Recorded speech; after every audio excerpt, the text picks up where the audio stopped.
Greetings, art farmers. Don't do that. Welcome, art farmers. It's 2020. We are back and we're excited about the new season. Especially, we have 2 new paintings that I would love to introduce you to, as well as my dear friend and fellow painter, collaborator. Is that a word, collaborator? It's a word. It's a word today. Collaborator, Yvonne Sanders. So you've been, I feel like the people have been seeing your art for The people for 6 months now. This is our 6th month of launching, releasing products based on artwork, and every month we've been launching a piece that you and I have created together. So I thought it would be appropriate and also just time to introduce you, and to start with the painting that was our very first collaboration.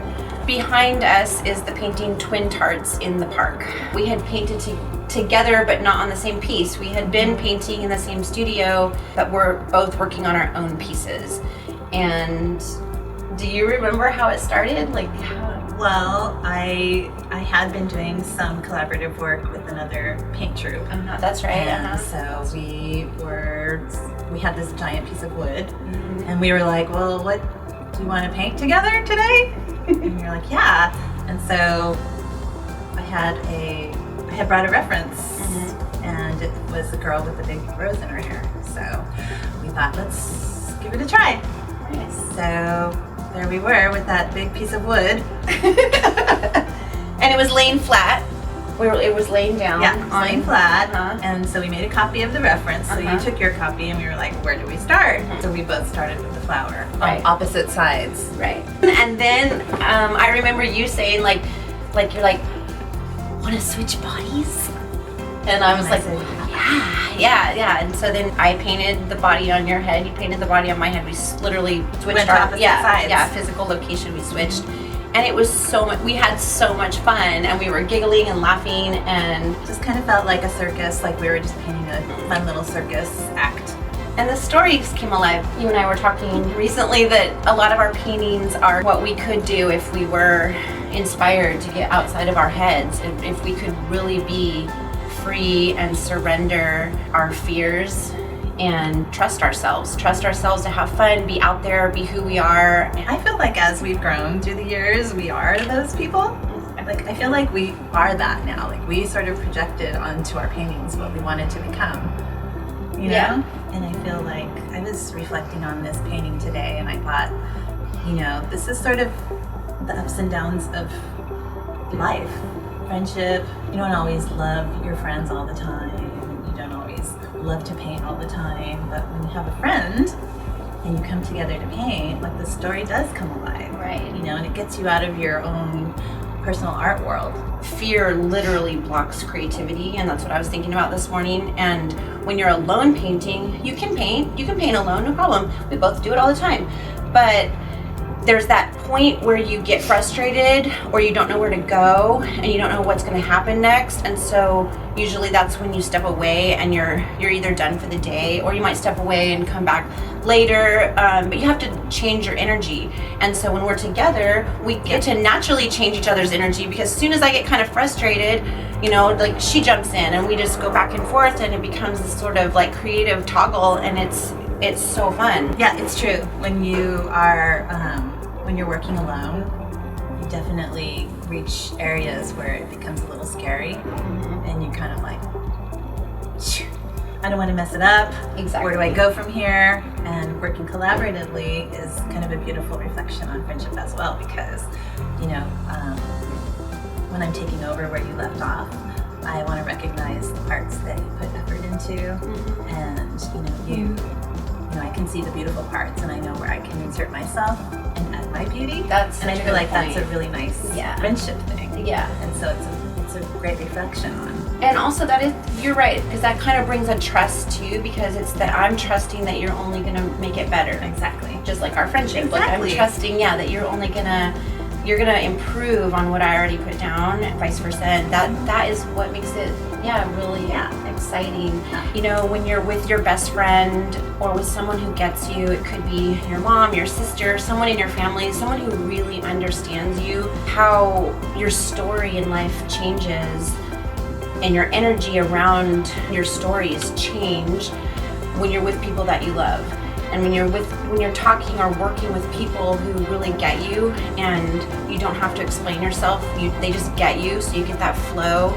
Your stories get very big and colorful and bold and loud, and I feel like that's how our paintings are, because we just sort of keep building on that love and that friendship and that trust, really is what it is, because we're trusting that each other with our vulnerable parts and like with our actual real parts. And so, you know, it's so different than when you're talking to someone who, say, judges you.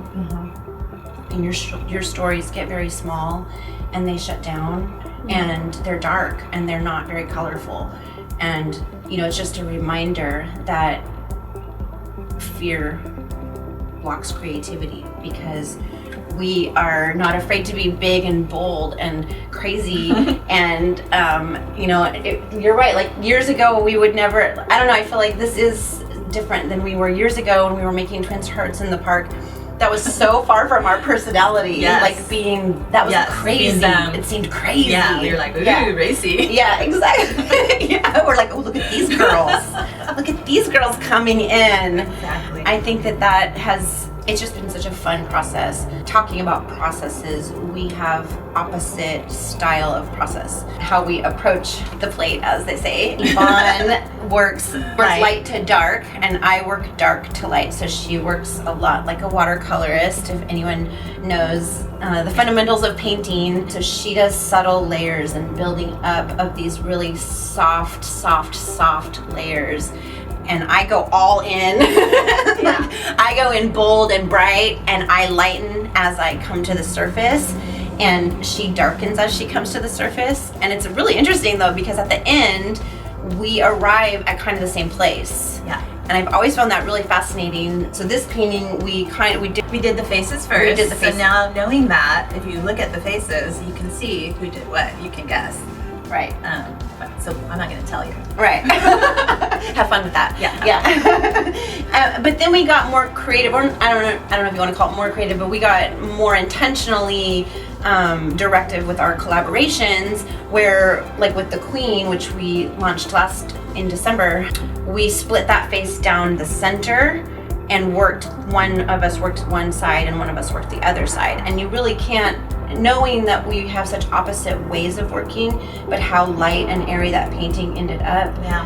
It's like what you said before though, it's really because we're being really mindful of being respectful of the other person's mark making and only improving on it. If we find something that's extra light and delicious and lovely, we're going to enhance that. We're going to keep working towards that. Exactly. And so and there's times when we're working on something and, you know, Shanna will be working on it and I'll be looking at it and I'll be like, hey, you want in on that? I'd like to do that. She's like, okay.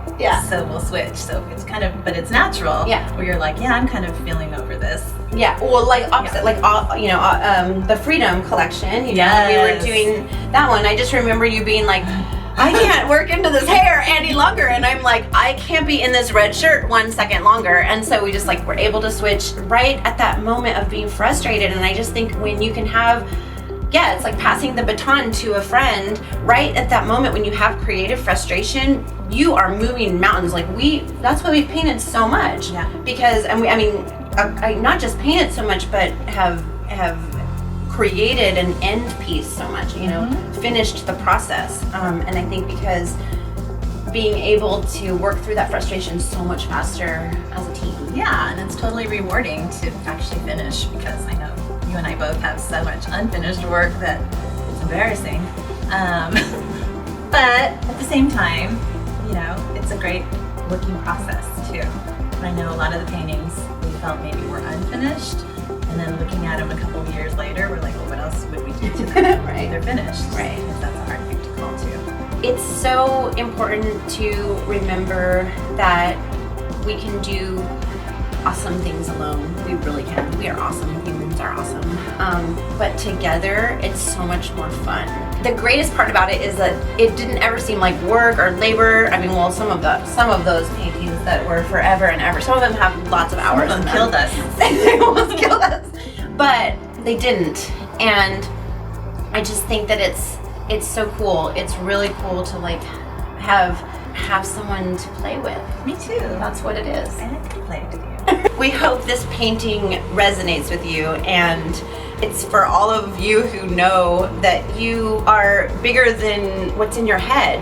I've been saying the phrase all January, and it's been really working for me personally, so maybe it'll help you too. If you want to show up, even if you're afraid to show up anyways. So what I keep telling myself is show up anyways. We always have all of these reasons why we can't do something, we can't show up, we can't, whatever it is. And what I've been saying to myself is putting that anyways. No matter what's the reason why you can't show up anyways is always the answer. So that's been working for me, and I think that learning how to trust yourself more, whether it's like hanging out with a friend, being creative, expressing yourself, anytime that you feel safe enough to be creative, you're learning how to get out of your own way, and you're learning how to get out of your head, your self-talk. And that's where the fun starts. Yeah, just show up. Thank you for showing up. You're welcome. Yes, I really appreciate it. You're just the greatest paint partner. We've had so much fun. Step out of your comfort zone, like the Twin Tarts. All right, let's go paint. Okay, let's go.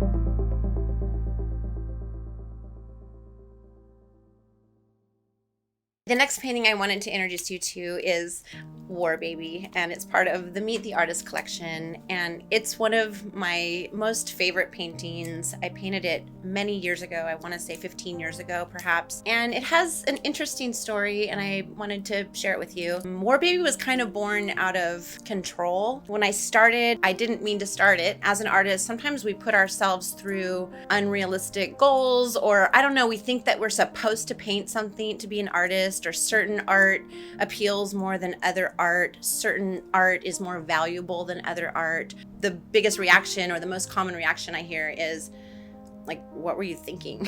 What were you thinking about?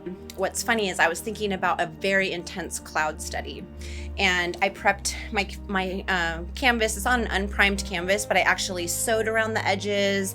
I did a gesso, which is like a priming process that you do so that you can paint on top of it, because I was going to do a very intense artistic cloud study, because I've always wanted to paint clouds very realistically, and because I can paint realistically, it was just a goal of mine. So I put it up on the wall, much like it is now. I painted it upright on the wall. I taped it to the wall, and I began my cloud study, and I had all my references posted up next to the painting of different clouds and skies, and you know, the cloudscape of the future in my mind. And I would say I painted about 16 hours of cloud study. I stood back from it, and it was horrible.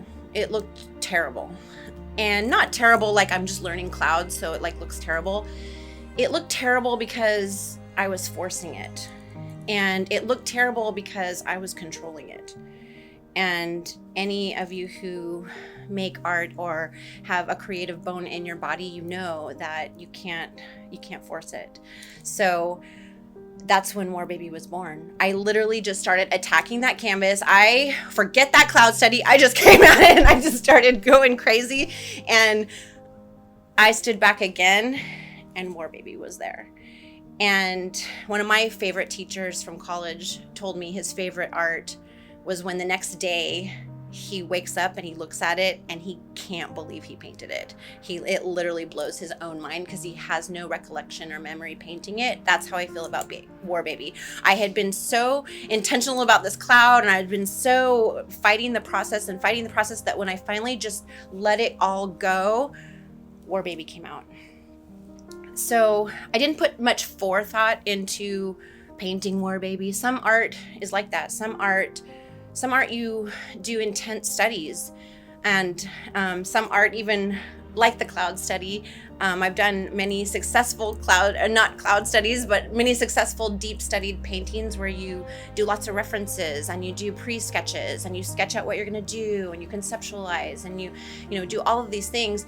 But then other times art is like a journal entry and it just kind of all comes out and it's literal output and you don't have much say in the matter, honestly. As the creator, you're just going with the flow. And that's why War Baby is so special for me, is because it's what it looked like when I stopped caring so hard and I stopped forcing something that wasn't supposed to happen right then. I was forcing the moment, and that's not authentic. So War Baby now, in hindsight, when I look at War Baby,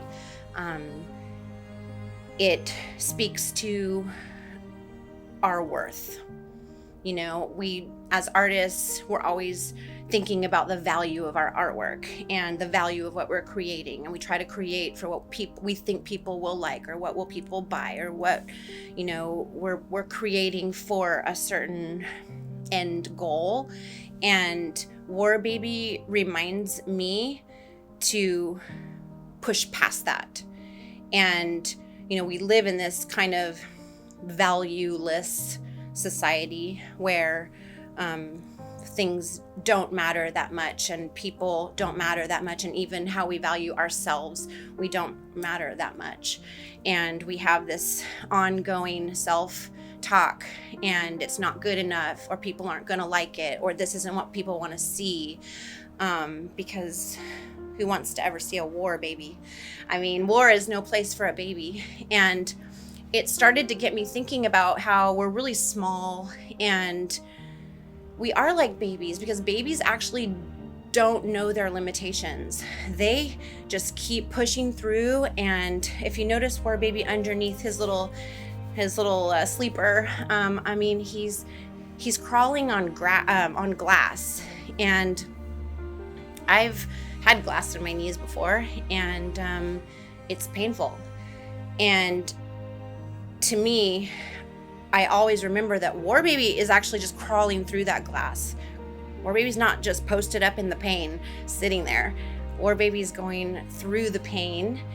And what I also like to think about it is that War Baby is in the chaos. And sometimes we cannot control the chaos that we are born into, or the chaos that's in our environment. Sometimes we cannot do much about that. But what we can do much about is feeling worthy enough to get ourselves out of that situation. And that's what War Baby's doing. War Baby's on the move. When we learn how to value ourselves, when we actually feel like we have self-worth, then our choices for ourselves change. And I think that's such a huge thing to remember, because when we stay small and we feel small and helpless and worthless, and we stay in the battle and in the war, in the chaos, then we're not valuing ourselves. We're not valuing the life that we have. And so to get through that is what War Baby's all about, that feeling that we are worth it. Years ago, when I first painted War Baby, I said to my friends, I just want a War Baby wallet. I just want to see War Baby on a wallet. And so I was really excited to be able to see War Baby on a wallet. Your worth is tied into the worth, which is represented in a wallet. I look at War Baby, and yeah, he looks like some kind of jacked Simpson character. But I think now in very real terms about war. Never do I think it's a good idea to send our babies to kill other babies. I definitely think of babies in a very literal term, and the children that have had to endure war. That's very heavy on our culture right now. So I don't think it's by any kind of coincidence that War Baby, which we plan to launch this month, 6 months ago, is out now. It reminds me that art really is the storyteller of the climate that's happening around us.